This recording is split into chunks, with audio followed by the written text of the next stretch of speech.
বকেয়া বহু পরীক্ষার প্রবল চাপ বেড়ে গেছে কলেজগুলি, অর্থাৎ ফাইনাল সেমিস্টার বা ফাইনাল ইয়ার পরীক্ষার সময় থেকে আমরা দেখতে পেয়েছি যে কলেজগুলির ওপর একটা হিউজ প্রেশার চলে এসছে। তো তার জন্য কলেজগুলিকে প্রশ্নপত্র ছাপানো থেকে শুরু করে উত্তরপত্র অনলাইনে কালেক্ট করা এবং সেখান থেকে মার্কস আপলোড, সমস্ত প্রসেসিংটাই একটা বড় বিদঘুটের প্রসেসিংয়ের মধ্যে দিয়ে যেতে হচ্ছে প্রত্যেককেই, কেননা আগে এই সিস্টেমের মধ্যে কেউ অভ্যস্ত ছিল না।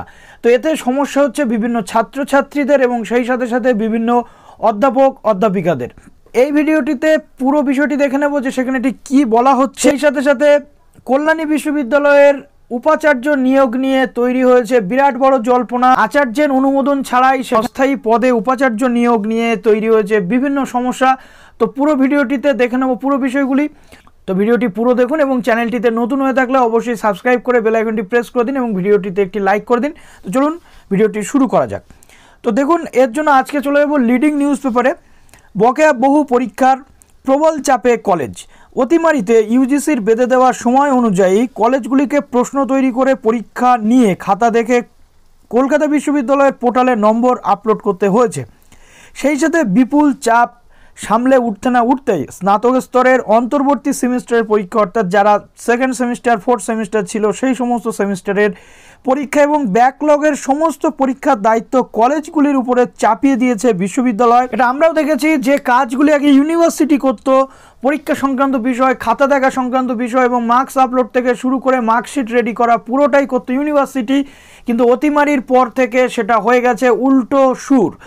ইউনিভার্সিটি কলেজগুলিকে পুরোপুরি বিষয়গুলি চাপিয়ে দেয়, কলেজগুলিকে সব কিছু রেডি করতে হয়। ইন্টারনাল পরীক্ষাও কলেজ নিচ্ছে, এক্সটার্নাল পরীক্ষাও কলেজ নিচ্ছে। তো এমতো পরিস্থিতিতে কলেজগুলির উপরে হয়ে গেছে অনেক চাপ এবং কলেজের অধ্যাপক অধ্যাপিকাগণ সারাক্ষণ এই নিয়ে পরিশ্রম করছেন।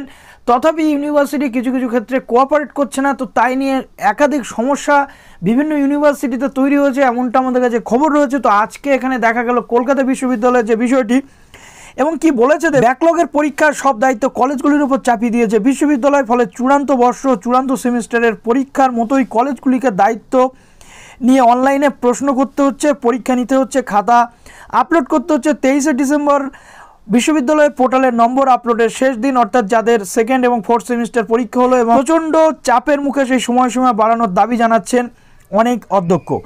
ব্যাকলগ অর্থাৎ সাপ্লিমেন্টারি পরীক্ষার্থীদের তালিকায় 2012-র বিএ বিএসসি পরীক্ষার্থীরাও রয়েছেন। অনেক কলেজের বক্তব্য, ওই পড়ুয়াদের খুঁজে বের করে পরীক্ষা নেওয়ার ব্যবস্থা করা প্রায় দুঃসাধ্য হয়ে দাঁড়াচ্ছে।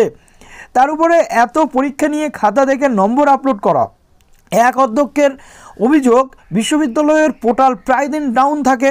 কলকাতা বিশ্ববিদ্যালয় এটা একটা নিত্য নৈমিত্তিক সমস্যা। স্টুডেন্টরা যারা এমএ বা পোস্ট গ্র্যাজুয়েশনে ভর্তি হচ্ছে তাদেরও বিভিন্ন ক্ষেত্রে আপলোডিংয়ে প্রবলেম হয়, আমরা এটা দেখেছি। ফলে শিক্ষকেরা সময় মতো নম্বর আপলোড করতে পারছেন না। অনেক বিষয়ে একবার পরীক্ষা নিয়ে ফের তা নিতে হবে কিনা তা ভাবতে হচ্ছে, কারণ বেশ কিছু ছাত্রছাত্রীর বক্তব্য পরীক্ষার কথা তারা জানতেন না।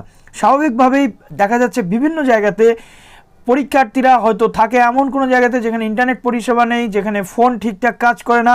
তো সেই প্রান্তের পরীক্ষার্থীদের অনেক বেশি সমস্যা হচ্ছে, তারা পরীক্ষার দিনক্ষণটাও ঠিকঠাক জানতে পারছে না। তারা হয়তো হোয়াটসঅ্যাপ গ্রুপ, টেলিগ্রাম গ্রুপের মতো যে এখনকার কমিউনিকেশন সিস্টেম সেই জায়গাগুলির সাথে অভ্যস্ত না বা সেই জায়গাগুলিতে তারা থাকে না। তো এমতো পরিস্থিতিতে অনেকটাই সমস্যা কিন্তু অধ্যাপক অধ্যাপিকাদের যেমন হচ্ছে তেমনি কিন্তু স্টুডেন্টসদেরও হচ্ছে।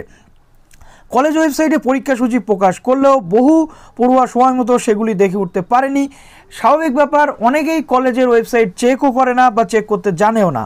এই অবস্থায় প্রতি বিষয়ে প্রায় 14 ধরনের প্রশ্নপত্র করতে হচ্ছে কলেজকে। তার উপরে আছে কলেজ ভর্তি এবং নবাগতদের রেজিস্ট্রেশনের চাপ। সেই সাথে সাথে নবাগতদের ভর্তি এবং রেজিস্ট্রেশনের প্রেশারটাও কিন্তু রয়েছে কলেজের ওপর। তো এই নিয়ে যথেষ্ট সমস্যা কিন্তু তৈরি হচ্ছে বিভিন্ন কলেজ এবং বিশ্ববিদ্যালয়ের অন্তর্বর্তী ক্ষেত্রে। এই পরিস্থিতিতে বিশ্ববিদ্যালয় একমাত্র রাস্তা যারা কলেজগুলির পাশে দাঁড়াতে পারে এবং স্টুডেন্টসদের পাশে দাঁড়াতে পারে। তো তার জন্য একাধিক পদক্ষেপ গ্রহণ করা দরকার, বিভিন্ন পরিকল্পনা গ্রহণ করা দরকার, না হলে কিন্তু কলেজ এবং স্টুডেন্টস উভয়ের ক্ষেত্রেই সমস্যাজনক পরিস্থিতি তৈরি হচ্ছে। নেক্সট আমরা দেখলাম কল্যাণী ইউনিভার্সিটির যে আপডেটটি রয়েছে সেটি আচার্যের সম্মতি ছাড়াই নতুন উপাচার্য বাছাই। আচার্য তথা রাজ্যপালের সম্মতি ছাড়াই কল্যাণী বিশ্ববিদ্যালয়ের নতুন স্থায়ী উপাচার্য হলেন মানস কুমার সান্যাল। অর্থাৎ এর আগের যিনি উপাচার্য ছিলেন শঙ্কর কুমার ঘোষ, তার আমলে একাধিক সমস্যা তৈরি হয়েছে, এরকম একটি আপডেট আমরা গতদিনই দেখেছি যে সেখানে অনেক সমস্যা তৈরি হয়েছে। বিশ্ববিদ্যালয়ের র্যাঙ্ক নাকি 46 ভাগ বা 46 ধাপ নিচে নেমে গেছে। অর্থাৎ সেখানকার ওয়েব কুপার যিনি রয়েছেন তিনিও বলেছেন যে এই উপাচার্যের আমলে অনেক সমস্যা তৈরি হয়েছিল ভর্তির ক্ষেত্র থেকে শুরু করে বিভিন্ন ক্ষেত্রে। উচ্চশিক্ষা দপ্তরের প্রধান সচিব শুক্রবার এই সংক্রান্ত বিজ্ঞপ্তি জারি করে জানিয়েছেন রবিবারই বর্তমান উপাচার্য শঙ্কর ঘোষের 4 বছরের মেয়াদ শেষ হচ্ছে। ইতিমধ্যে চলতি বছরের 16ই অক্টোবর স্থায়ী উপাচার্য নির্বাচনে সার্চ কমিটি তৈরি করেছিল রাজ্য। সেই কমিটির সুপারিশ মোতাবেক 3 জনের প্যানেলের 1 নম্বরে নাম ছিল কল্যাণী বিশ্ববিদ্যালয়ের বিজনেস অ্যাডমিনিস্ট্রেশনের অধ্যাপক মানসের। সেই প্যানেল অনুমোদনের জন্য আচার্যের কাছে পাঠানো হয়েছিল, কিন্তু এখনও পর্যন্ত আচার্য কিছু জানাননি। কিন্তু বিশ্ববিদ্যালয়ের উপাচার্যের মতো গুরুত্বপূর্ণ একাডেমিক পদ ফাঁকা রাখা যায় না, তাতে পড়ুয়া, শিক্ষক শিক্ষিকা এবং কর্মচারী অসুবিধায় পড়বেন। ভর্তি ও রেজিস্ট্রেশন প্রক্রিয়া ক্ষতিগ্রস্ত হবে। তাই আচার্যের সম্মতির জন্য আর অপেক্ষা না করে কল্যাণী বিশ্ববিদ্যালয়ের 1981 সালের আইনের 56 ধারা মোতাবেক মানস কুমার সান্যালকে 4 বছরের জন্য উপাচার্য মনোনীত করা হলো। শিক্ষামহলের একাংশের কৌতূহল, উচ্চশিক্ষা দপ্তরের এই সিদ্ধান্ত আচার্য কিভাবে নেন সেটাই এখন দেখার। এখন আগের যিনি উপাচার্য ছিলেন তার আমলে একাধিক সমস্যা তৈরি হয়েছে। আমরা জানি মাস্টার্সের যে সেকেন্ড মেরিট লিস্ট সেটা এখনও বেরোয়নি বা একাধিক সমস্যা হয়েছে, বিভিন্ন ভর্তি সংক্রান্ত অস্বচ্ছতার অভিযোগ উঠেছে। তো এখন দেখা যাক এই নতুন উপাচার্য যিনি রয়েছেন মানস কুমার সান্যাল স্যার, এনার নতুন কার্যকালের মধ্যে কি কি আমরা পরিবর্তন দেখতে পাই বা কতটা স্মুথ ওয়েতে সেই কাজগুলি আমরা দেখতে পাই। তো চলুন জাস্ট এই ভিডিওটি এই পর্যন্ত। এরপর যেমন আপডেট আসবে অবশ্যই নিয়ে আসবো।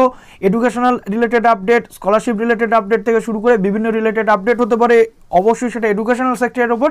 তো ভালো থাকুন সবাই, অল দ্য বেস্ট।